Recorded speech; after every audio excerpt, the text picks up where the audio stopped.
अभिषेक है। मैं यहाँ पटना में इनकम टैक्स गोलंबर पे फिजिशियन और डायबिटोलॉजिस्ट हूँ। आज हम लोग बात करेंगे ब्लड प्रेशर के बारे में, जिसको हम हिंदी में रक्तचाप बोलते हैं। तो ब्लड प्रेशर क्या है और ब्लड प्रेशर की कितनी मात्रा होती है कि हम लोग उसे हाइपरटेंशन यानी कि उच्च रक्तचाप बोलेंगे। अब ये समझिए कि हार्ट यानी कि हृदय हमेशा ही गतिशील होता है और उसकी गति के कारण, हृदय के चलने के कारण एक प्रेशर जनरेट होता है और वहाँ से ब्लड का, रक्त का स्राव पूरे धमनियों में, पूरे शरीर में होते रहता है। तो रक्त का स्राव जितना प्रेशर क्रिएट करता है अपने वाल के अगेंस्ट में, धमनी के अगेंस्ट में, उसे हम लोग ब्लड प्रेशर बोलते हैं। हर किसी का ब्लड प्रेशर सही समय पे, एक समय पे एक जैसा रहे, अगले समय पे बदल जाए, ऐसा होता रहता है। क्योंकि जब हम चलेंगे तो हृदय की गति बढ़ेगी, उस समय ब्लड प्रेशर का बढ़ना लाजमी है। जब हम बैठे रहेंगे, शांत रहेंगे, उस समय हृदय गति कम होगी। ब्लड की खपत, ऑक्सीजन की खपत जो है शरीर में कम होती है, इसलिए ब्लड का संचार कम होता है जब हम बैठे रहते हैं। तो उस समय क्या होगा कि ब्लड प्रेशर हमारा नॉर्मल या नीचे के रेंज में रहेगा, कम के रेंज में रहेगा। अतः ब्लड प्रेशर एक वेरिएबल एंटिटी है। एक दिन में सुबह से शाम तक आपका ब्लड प्रेशर एक न्यूनतम लेवल से लेकर के अधिकतम लेवल तक आगे पीछे बढ़ता और घटता रह सकता है। लेकिन अगर यही ब्लड प्रेशर एक खास क्राइटेरिया को, एक खास लेवल को क्रॉस कर जाता है तो उसे हम लोग बोलते हैं उच्च रक्तचाप, यानी कि हाई ब्लड प्रेशर, हाइपरटेंशन की बीमारी। अब हाई ब्लड प्रेशर किसे बोलेंगे? तो पूरी दुनिया में एक कॉन्सेंसस है आज के डेट में कि भाई अगर हमारा रक्तचाप 140/90 से ऊपर जा रहा हो तब हम इसे हाई ब्लड प्रेशर बोलेंगे, यानी कि हमें ब्लड प्रेशर की बीमारी हो गई, उच्च रक्तचाप की बीमारी हो गई, हाइपरटेंशन की बीमारी हो गई। लेकिन इसके लिए हमें यह समझना होगा कि कब हम इसको हाई ब्लड प्रेशर बोलेंगे। पहली बात कि ब्लड प्रेशर जब हम नापते हैं, या ये वो कहते हैं कि भाई आप घर पे ब्लड प्रेशर नापिए, क्लिनिक पे ब्लड प्रेशर नापिए, तो उस समय आपको कम से कम 5 मिनट तक बैठे हुए रहना चाहिए। पिछले आधे घंटे से कोई स्ट्रॉन्ग कॉफ़ी या चाय का सेवन नहीं करना चाहिए। कहीं से दूर से आ करके बहुत ज़्यादा एक्सरसाइज करके तुरंत ब्लड प्रेशर नहीं नापना चाहिए। और जब भी आप ब्लड प्रेशर नापें या नपवाएं तो आपका हाथ प्रॉपरली यहाँ से एल्बो से लेकर के नीचे तक ये कहीं ना कहीं टेबल पे सपोर्टेड होना चाहिए। और उसके बाद में हम लोग ब्लड प्रेशर नापते हैं और वह ब्लड प्रेशर अगर 140/90 से ज़्यादा आता है और ऐसा बार बार होता है, तब हम कहते हैं कि भाई ब्लड प्रेशर इनका बढ़ा हुआ है, इनको ब्लड प्रेशर की बीमारी है। अगर हम इसकी संख्या देखें तो पूरी दुनिया में आज के डेट में लगभग 1.5 बिलियन लोग हाई ब्लड प्रेशर से ग्रसित हैं। भारत में लगभग 1/3 पॉपुलेशन, चाहे हम 18 साल की उम्र लें या वहाँ से लेकर के 80-85 साल की उम्र तक की पॉपुलेशन को देखें, तो लगभग 1/3 की जनता हमारी ब्लड प्रेशर से ग्रसित है। इसमें 2 पॉइंट ऐसा है जो हमें बहुत दुखी करता है। पहला पॉइंट ये है कि साहब, जो लोग ब्लड प्रेशर से ग्रसित हैं उनमें लगभग 50% को ये मालूम ही नहीं है कि उनका ब्लड प्रेशर हाई रेंज में है, यानी कि वो बीमार हो चुके हैं। और जिनको मालूम है उनमें 25% लोग दवा ठीक से खाते हैं।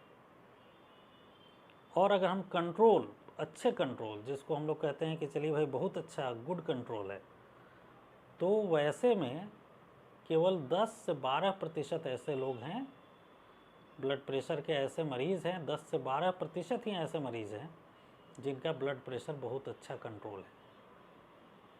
और पहले जो हम कहते थे कि साहब गांव के लोगों को ब्लड प्रेशर नहीं होता, शहरी वातावरण में ज़्यादा होता है, ये बात अभी भी बहुत हद तक सही है। लेकिन हम देख रहे हैं कि जो हमारी लाइफ स्टाइल है, जो हमारी जीवन शैली है, वो घर से लेकर बाहर तक, गांव से देहात, शहर, हर जगह बदलता जा रहा है। इसके कारण से भारत में आज के डेट में गांव में भी ब्लड प्रेशर अच्छे खासे मात्रा में पाए जाते हैं। शहर में इसकी मात्रा लगभग 34-35% के लगभग है और गांव में यह मात्रा 27-28% है। यानी कि गांव के लोग भी ब्लड प्रेशर से ग्रसित हो रहे हैं। अब अगर हम माने कि आखिर क्यों ऐसा हो रहा है, तो ऐसा इसलिए हो रहा है क्योंकि पहला कारण जो इसमें है ये है रैपिडली चेंजिंग लाइफ स्टाइल। यानी कि हमारी जो जीवन शैली है बहुत तेज़ी से बदल रही है। हमें जितना काम करना चाहिए, हमें जितनी एक्सरसाइज करनी चाहिए, हमें जितना एक्टिव रहना चाहिए, उतना हम रह नहीं पा रहे।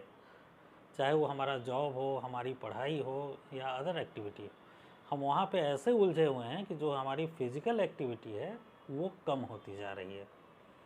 दूसरी चीज़, जो खाने की चीज़ें हैं, तो खाने की चीज़ें में फोर्टिफाइड मटेरियल लेते हैं, हाई कैलोरी मटेरियल ले रहे हैं, हाई सॉल्ट मटेरियल ले रहे हैं, और जितनी एनर्जी ले रहे हैं उसका खर्च नहीं हो पा रहा है।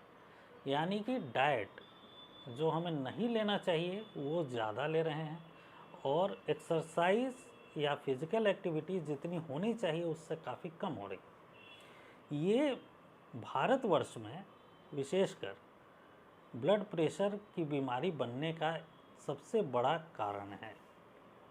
इसके अलावा कुछ आनुवांशिक चीज़ें होती हैं कि अगर परिवार में ब्लड प्रेशर है किसी को, खासकर माता पिता या फर्स्ट डिग्री रिलेटिव, जिनको हम लोग अपने भाई बहन, चाचा चाची, तो ये फर्स्ट डिग्री जितने रिलेटिव हैं उनमें अगर किसी को हाई ब्लड प्रेशर की बीमारी है, हाइपरटेंशन की बीमारी है, तो आपको भी होने के चांसेस ज़्यादा हैं। इसके अलावा तीसरी चीज़ जो कि हम लोग कहते हैं कि भाई अदर कोमॉर्बिडिटी क्या है, तो उसमें एक टर्म यूज किया जाता है मेटाबॉलिक सिंड्रोम। मतलब अगर आपके पास मोटापा है, अगर आपको शुगर की बीमारी है, अगर आपका कोलेस्ट्रॉल बिगड़ा हुआ है, अगर आपको फैटी लिवर है, तो इन सारे कंडीशंस में ब्लड प्रेशर होने के चांसेस बढ़ जाते हैं। यानी कि हम ये मान सकते हैं कि ये चारों पांचों बीमारी एक दूसरे से के सगे संबंधी की तरह बर्ताव करते हैं, और उनमें से अगर एक आया तो दूसरे आने के चांसेस होते हैं। अतः किसी को वज़न बढ़ रहा हो, कोलेस्ट्रॉल की बीमारी हो गई हो, यानी कि उनमें कोलेस्ट्रॉल का डिरेंजमेंट हो गया हो, कोलेस्ट्रॉल की मात्रा बढ़ गई हो, या उनकी शुगर की बीमारी हो गई हो, जिसको चीनी की बीमारी या मधुमेह कहते हैं, उनको फैटी लिवर हो, तो आप मानिएगा कि ऐसे लोगों में ब्लड प्रेशर की बीमारी, हाई ब्लड प्रेशर होने की संभावना ज़्यादा हो जाती है। कुछ लाइफ स्टाइल फैक्टर्स और भी हैं, जैसे स्मोकिंग। अगर हम स्मोकिंग करते हैं, धूम्रपान करते हैं, या फिर तंबाकू किसी भी रूप में लेते हैं, चाहे वो गुटखा वगैरह और तंबाकू लेने की दूसरी विधि ही क्यों ना हो, वैसे सिचुएशन में, वैसे कंडीशन में हाई ब्लड प्रेशर, उच्च रक्तचाप होने की संभावना और ज़्यादा बढ़ जाती है। कुछ कारण तो आनुवांशिक हैं जिनको हम रोक नहीं सकते, लेकिन इसके बहुत सारे कारण ऐसे हैं जिनको हम रोक सकते हैं। अतः हमें ये जान लेना ज़रूरी है कि आखिर ब्लड प्रेशर क्यों बढ़ रहा है। अगर हम शहरी वातावरण की बात करें खासकर, तो एंजाइटी यानी कि मन का शांत न रहना, ये भी एक बहुत बड़ा कारण है जिसके कारण आज के समय में ब्लड प्रेशर के मरीजों, हाई ब्लड प्रेशर के मरीजों की संख्या बढ़ती जा रही है। एक बात और इसमें ध्यान देने की होगी कि कभी कभार हम देखते हैं कि एकाएक ब्लड प्रेशर काफ़ी तेज़ हो गया। अगर किसी को काफ़ी तेज़ ब्लड प्रेशर हो गया, चक्कर आने लगे, सर में दर्द होने लगे वगैरह वगैरह, और उसकी उम्र कम है, उसकी उम्र 18 साल से लेकर के 30-35 साल तक है, तो थोड़ा हमें और ज़्यादा ध्यान देना है, क्योंकि उन पेशेंट्स में ये चांस होता है कि कोई और बीमारी तो नहीं है जिसको हम लोग सेकेंडरी हाइपरटेंशन बोलते हैं। क्योंकि 95% हाइपरटेंशन, 95% ब्लड प्रेशर आनुवंशिक कारण, लाइफ स्टाइल कारण और हमारे रहन सहन के कारण ही होता है। लगभग 5% या 7% ब्लड प्रेशर ऐसा है जिसमें कम उम्र में ब्लड प्रेशर होता है और तेज़ी से बढ़ता है, या एकाएक बहुत ज़्यादा बीपी के साथ उनका डिटेक्शन होता है, जिसको हम सेकेंडरी हाइपरटेंशन बोलते हैं। और उनमें किडनी के डिजीज़ और कुछ रोमेटोलॉजिकल डिजीज़ होने की संभावना ज़्यादा होती है। तो वैसे लोगों के लिए हमें और ज़्यादा सतर्क रहने की ज़रूरत है। अब हम लोग चलते हैं कि साहब ब्लड प्रेशर किसी को हो गया तो हम क्या करेंगे। पहली बात यह है कि आज के समय में पूरे विश्व के लेवल पे इंटरनेशनली जो रिकमेंडेड चीज़ें हैं वो ये हैं कि ब्लड प्रेशर को आपको सेल्फ मॉनिटर करना है, और इसके लिए home monitoring of blood pressure, यानी कि ब्लड प्रेशर को घर पे मॉनिटर करिए, इसका रिकमेंडेशन किया गया है। और हमारे देश में भी बहुत तेज़ी से ऐसी चीज़ें आ रही हैं और आनी भी चाहिए। पहली बात कि चलिए भाई ब्लड प्रेशर हो गया तो क्या करें। प्रथम काम हम ये करें कि लाइफ स्टाइल को मॉडिफाई करें, यानी कि हमारे खाने में खाना हमारा पौष्टिक हो, खाना हमारा उतनी ही कैलोरी का हो जितनी की ज़रूरत है, खाने में नमक की मात्रा कम हो, खाने में फलों की मात्रा ज़्यादा हो, क्योंकि ये देखा गया है कि हाई पोटेशियम में, पोटेशियम जब भी हम देते हैं, जिन फलों में पोटेशियम ज़्यादा होता है, यानी कि पोटेशियम इनरिच फल अगर कोई ले रहा हो, साइट्रस फ्रूट ले रहा हो, तो उसका ब्लड प्रेशर नॉर्मलाइज होने के चांसेस या नॉर्मल रहने के चांसेस ज़्यादा होते हैं। तो खाने में क्या मॉडिफिकेशन करें हम करें कि सॉल्ट कम लेंगे, हाई एनर्जी डेंस फूड नहीं लेंगे, पैकेज्ड फूड या जो प्रिजर्वेटिव के साथ फूड्स आते हैं मैक्सिमम में सॉल्ट ज़्यादा होती है, तो ऐसी चीज़ों को नहीं लेंगे। उसके बाद में फ्रूट का खट्टा रसदार फल का सेवन ज़रूर करेंगे। एनर्जी उतनी ही लेंगे जितनी ज़रूरत है, क्योंकि हो सकता है कि हाई एनर्जी लेने से हमारा ब्लड प्रेशर तत्काल तो ना बढ़े, लेकिन जैसा मैंने कहा कि उसके जो एसोसिएटेड कंडीशंस हैं कि ओवरवेट होना, ओबेसिटी होना, शुगर हो जाना, कोलेस्ट्रॉल का डिरेंज होना, बाकी चीज़ें भी आ सकती है अगर हमारा डाइट बैलेंस्ड नहीं है तो अतः डाइट को बैलेंस रखना है। वेट का रिडक्शन, अगर हम ओवरवेट हैं तो वेट को रिड्यूस करें। इवन हम नॉर्मल वेट भी हैं, और नॉर्मल का भी वेट का एक रेंज होता है जिसे हम लोग BMI से कैलकुलेट करते हैं। अगर आप लोअर रेंज में नहीं हैं, मिड रेंज या अपर रेंज में हैं नॉर्मल वेट के भी, और उस समय भी अगर आप 2 kg या 3 kg का ब्लड प्रेशर का वेट लॉस करते हैं तो उससे आपके ब्लड प्रेशर कम करने में सहायता मिलती है। अतः वेट लॉस एक ऐसा माध्यम है जिसके माध्यम से हम बिना दवा के भी ब्लड प्रेशर को कम कर सकते हैं। तीसरी बात रही फिजिकल एक्टिविटी। और फिजिकल एक्टिविटी जो रिकमेंडेड एक्टिविटी है मिनिमम, वो है कि कम से कम 40 से 45 मिनट तक आप ब्रिस्क वॉकिंग करेंगे, और ये कम से कम 5 दिन होना चाहिए एक सप्ताह में। हालांकि आपकी कोई भी एक्टिविटी ब्लड प्रेशर कम करने में मददगार साबित होगी। इसका एक दूसरा रूप देखिए कि अगर आप ऑफिस में काम कर रहे हैं और आपको बहुत ज़्यादा समय नहीं मिल रहा है जिससे कि आप फिज़िकल एक्टिविटी कर सकें, तो वहाँ पे रिकमेंडेशन है कि आप 30 मिनट से लेकर के 45 मिनट के बाद आप कुर्सी छोड़ेंगे, ऑफिस के कैंपस में जितना हो सकता है उतना टहलेंगे, नहीं होगा तो रूम में ही टहलेंगे। यानी कि जो आपकी लगातार की सिटिंग की हैबिट है उसको आपको ब्रेक करना है। 30 मिनट में हो जाए तो बहुत अच्छा, नहीं तो मैक्सिमम 40 से 45 मिनट में आपको कुर्सी छोड़ के उठना ज़रूर है। कहने का मतलब कि physical activity in any form, अगर आप ब्रिस्क वॉकिंग करते हैं, साइकिलिंग करते हैं, स्विमिंग करते हैं, खेलते हैं, आउटडोर एक्टिविटी है, ये सारी चीज़ तो बहुत ही अच्छी है। लेकिन अगर आप उतना नहीं कर पाते, आप ऑफिस में हैं, तो ऑफिस में भी हर आधे घंटे पे आपको उठना है, उठ करके टहलना है, उठ करके घूमना है। चौथी चीज़ कि अगर आपके पास व्यसन है, जैसे अगर आप स्मोकिंग करते हैं, आपको उसे इमीडिएट रोकना है, क्योंकि स्मोकिंग एक ऐसा व्यसन है जो सबसे ज़्यादा ब्लड प्रेशर को बढ़ाता है। अगर हम नए जनरेशन की बात करें, जो यंग लोग हैं, उनमें आप देखेंगे कि एक तरह से कुछ सिटीज़ में या कुछ समाज के कुछ पोर्शन में कई सारे रिक्रिएशनल ड्रग्स लेने की प्रवृत्ति थोड़ी ज़्यादा है।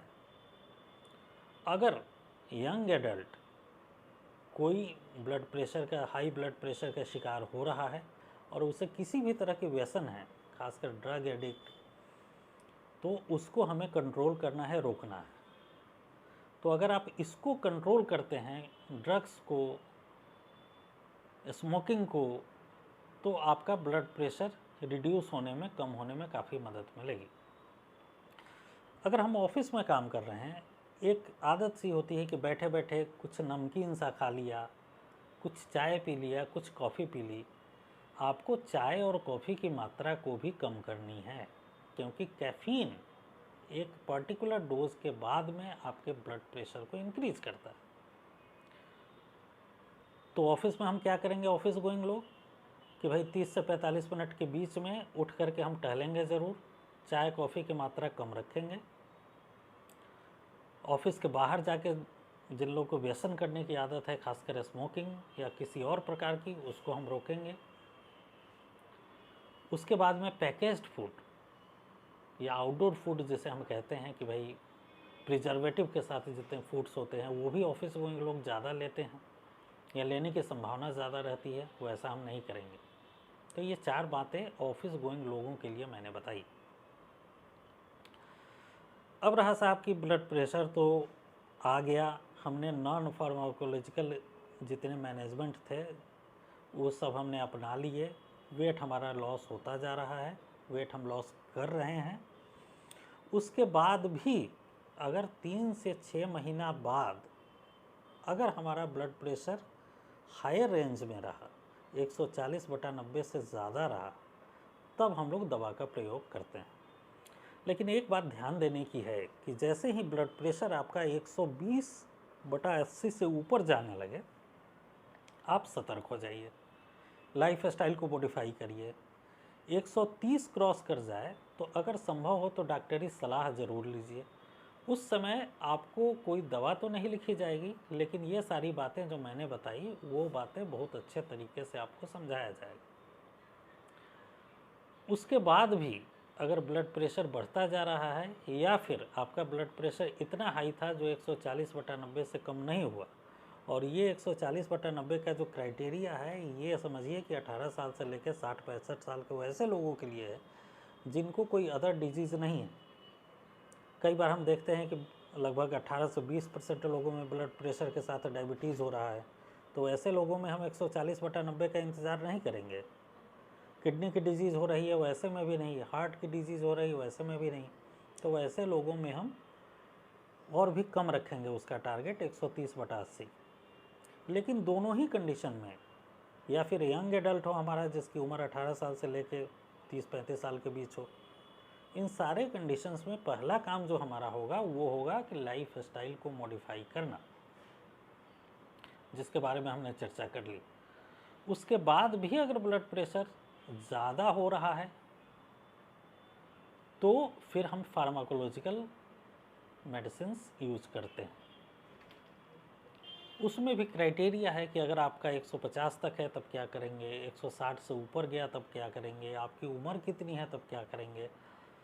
विशेषकर मैं महिलाओं के लिए कहना चाहता हूं कि अगर आप चाइल्ड बियरिंग एज में हैं, यानी कि अभी आपकी शादी हुई है, उम्र 26-27 साल की है, ब्लड प्रेशर हाई रह रहा है, बच्चे नहीं हुए हैं, बच्चे करने हैं, अभी फर्टाइल एज है, तो इस पीरियड में आपको विशेष ध्यान रखना है।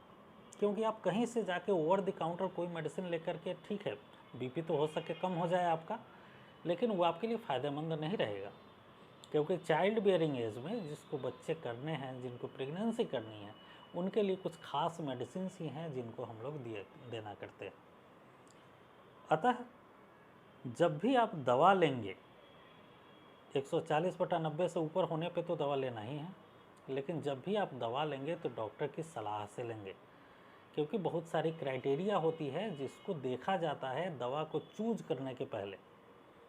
उसके क्या साइड इफ़ेक्ट्स हैं वो भी डॉक्टर देखेंगे जब आप फॉलोअप विजिट में जाएंगे। तो आपका काम क्या रहा भाई, लाइफ स्टाइल से ब्लड प्रेशर कंट्रोल नहीं हुआ, अब हम प्रॉपर डॉक्टर के पास जाएंगे, उनकी सारी बातों को समझेंगे, उनके दिए हुए, उनके प्रेस्क्राइब किए हुए दवाओं को लेना शुरू करेंगे। अब इसमें क्लू है, हम एक्चुअली देखते क्या हैं अपने समाज में, अपने क्लिनिकल प्रैक्टिस में और इवन रिसर्च में भी ये आया है कि भाई दवा को एक बार ले तो लिया, एक बार डॉक्टर साहब को दिखा तो लिया, लेकिन उसको मेंटेन नहीं कर पाए, एडहेरेंस नहीं हो पाया। और ये चीज़ बहुत ज़्यादा ज़रूरी है अगर आप चाहते हैं कि ब्लड प्रेशर का कंट्रोल आपका अच्छा रहे। तो जो भी दवा आपको प्रेस्क्राइब की जाए, जो भी विधि बताई जाए, रहन सहन, खान पान इत्यादि, उन सबको आप बाई हार्ट लें और उसे आप कंटिन्यू रखें, उससे आप एडहेर रहें। क्योंकि जितने आप अच्छे ढंग से कंटिन्यूटी में रहिएगा, उतनी ही कम दवाओं पे आपका ब्लड प्रेशर कंट्रोल होने की संभावना होगी। और अगर ब्लड प्रेशर कंट्रोल नहीं होता है, चाहे हमारी आदतों से या दवा का डोज कम होने से, या हम एडहेरेंस नहीं दिखा पाए, हम दवा कम्प्लीटली नहीं ले पाए, लगातार नहीं ले पाए, उन कारणों से, तब दिक्कत क्या है। तो आपको जानकर आश्चर्य होगा कि इस पूरी दुनिया में लगभग 30% लोग हार्ट और ब्रेन, जिसको हम लोग कार्डियोवैस्कुलर सिस्टम बोलते हैं, उससे ग्रसित हैं, और लगभग 30 से 35% लोगों की मौत कार्डियोवैस्कुलर डिजीज से होती है। और उन मौतों में सबसे बड़ा कारण ब्लड प्रेशर है। यानी कि जितनी मोर्टेलिटी पूरी कार्डियोवैस्कुलर डिजीज से हो रही है, उसमें सबसे बड़ा कारण ब्लड प्रेशर है। ब्लड प्रेशर आपको हार्ट की सारी बीमारी दे सकता है, चाहे आप हार्ट अटैक सोचें, हार्ट फेलियर सोचें, हृदय गति में परिवर्तन, एट्रियल फिब्रिलेशन सोचें, कुछ भी, हार्ट का फैलना, हार्ट का बड़ा हो जाना, हार्ट का काम कम करना, सबके जड़ में ब्लड प्रेशर हो सकता है। ब्रेन की डिजीज़, जैसे हम लोग लकवा कहते हैं, स्ट्रोक कहते हैं, हेमरेज हो जाता है, ब्रेन हेमरेज हो जाता है, उन सारी चीज़ों में ब्लड प्रेशर सबसे बड़ा सहयोगी है। किडनी का फेल होना, किडनी की बीमारी होना, ब्लड शुगर के बाद में, डायबिटीज़ के बाद में ब्लड प्रेशर सबसे बड़ा कारण है पूरे देश में, पूरे विश्व में किडनी के फेल होने को। और भी बहुत सारी बीमारियां हैं जो ब्लड प्रेशर से अटैच्ड हैं, ब्लड प्रेशर से जुड़ी हुई हैं, इसलिए इसकी गंभीरता को समझना है। एक चीज़ मैं लास्ट में बोलना चाहूँगा कि हम नहीं चाहते कि आपको दवा दें, आप लाइफ स्टाइल से कंट्रोल हो जाएं तो बहुत अच्छा है। मरीज़ भी नहीं चाहते कि वो दवा खाएं। जब पहली बार हमारे पास कोई आता है तो कहता है डॉक्टर साहब बिना दवा के काम नहीं चलेगा। मैं आपकी बात से सहमत हूँ, दवा के बिना भी काम चल सकता है, लेकिन उसका एक ख़ास स्टेज होता है, उसी स्टेज तक चल सकता है। दवा के बिना जो नॉन फार्माकोलॉजिकल मेजर्स हैं जो हमने अभी डिस्कस किए, उन सबको आप अपनाइए, अक्षरशः अपनाइए। लेकिन एक बात याद रखिए कि जब भी आपको डॉक्टरी सलाह मिले कि नहीं भाई अब तो दवा खानी है, तब कोई ओह आच नहीं करना।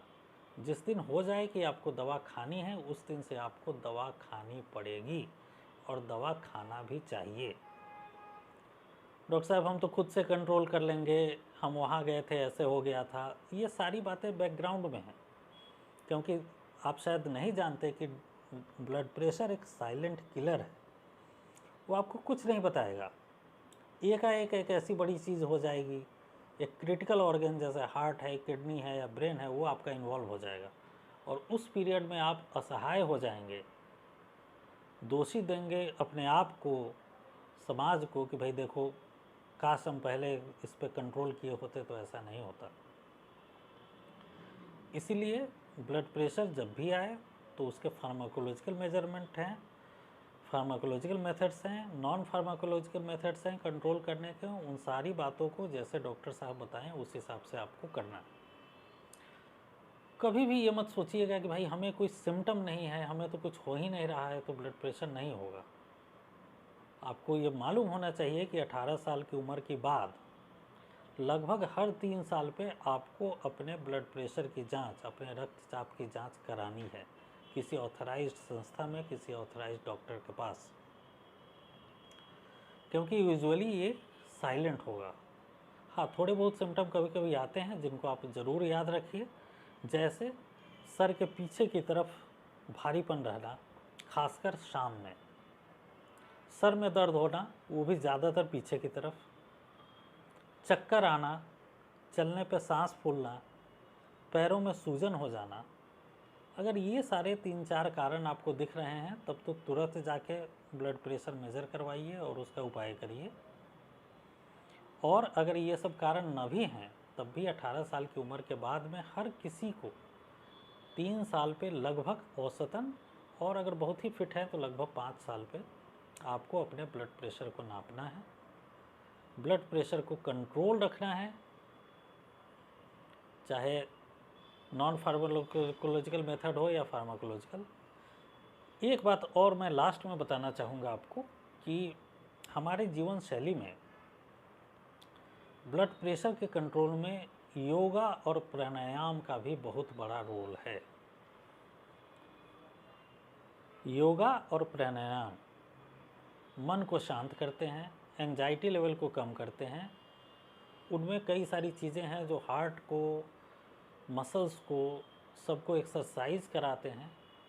तो अतः अपने जीवन शैली में खाने पे कंट्रोल, वज़न पे कंट्रोल, कोई व्यसन नहीं, नियमित रूप से योगा, अगर इन 3-4 चीज़ों को हम रखते हैं तो हमें चांस है कि ब्लड प्रेशर आए ही ना, यानी कि इसको हम लोग प्रिवेंटिव थेरेपी के रूप में ले सकते हैं। और अगर आए भी तो इन चारों चीज़ों पे पुनः और भी अच्छे तरीके से कंट्रोल करना है। और उसके बाद भी ब्लड प्रेशर आपका कंट्रोल ना हो तो अपने नज़दीकी डॉक्टर से मिल करके, उनकी बातों को सुन करके, उनके प्रेस्क्राइब किए हुए रास्ते पे चलना है। और मोस्ट इम्पॉर्टेंट चीज़ ये है कि आप उस रास्ते पे अडिग रहें, आप उस रास्ते पे चलते रहें। और ऐसे अगर हम करते हैं तो हमें उम्मीद है कि हम ब्लड प्रेशर पे जीत जाएंगे। और हमें जीतना ही होगा क्योंकि हम आज के डेट में दुनिया की सबसे बड़ी पॉपुलेशन है और हमारी पॉपुलेशन का 30% अगर ब्लड प्रेशर से ग्रसित हो तो समझिए कि कितना बड़ा बर्डन है हमारे हेल्थ सिस्टम पे। तो इससे हमें निकलना है। डॉक्टर और मरीज़ आपस में मिल करके इसका निदान निकालेंगे और आपस में मिल के चलिएगा तो इसको कंट्रोल होने की संभावना, अच्छी लाइफ होने की संभावना बहुत अच्छी रहेगी। ठीक है, धन्यवाद।